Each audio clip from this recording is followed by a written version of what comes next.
Apektado ang kapin 11,000 ka individual tungod sa epekto sa kaning bagyong Kabayan nga miigo sa Davao Oriental. Usa ka barangay sa munisipyo sa Manay ang isolated human naguba ang tulay ug usasab ang gikataho nga missing. Ano ang report ni John D. Esteban? Mo kini ang barangay Lamyawan, hanging bridge. Human mitugpa ang bagyong Kabayan sa Manay, Davao Oriental.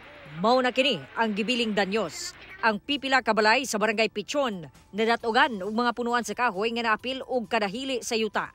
Ang ubang balay na banlas. Ang mga humayan ug ang umahan nalunupan sa baha.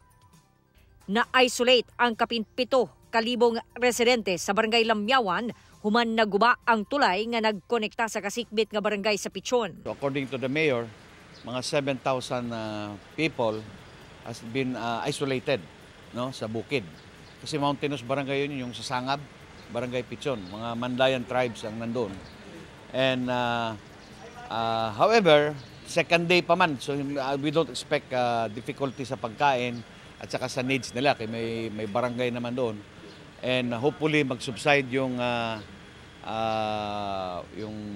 flooding sa Lamyawan River and maka-provide na ng assistance.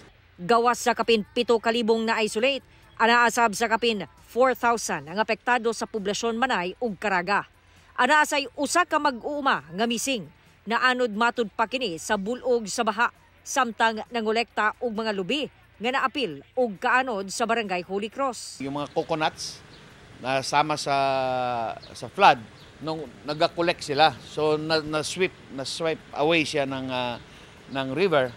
At hindi na siya nakita as of now. So the police as of last night cannot declare him dead kaya walang dead body pa na nakita. So missing pa rin ang kategory niya. Kapin 12,000 ka mga individual ang apektado sa paghapak ni Bagyong Kabayan. Kapin 1,000 pa usab ka mga pamilya ang nagpabilin pa sa mga evacuation centers, partikularmente sa Katiil ug Manay. Samtang giandam na pod sa Department of Agriculture Region 11 ang tabang alang sa mga apektadong mag-uuma. Kauban si Jojo Solarte sa kamera. Ako si John D. Esteban para sa One Mindanao.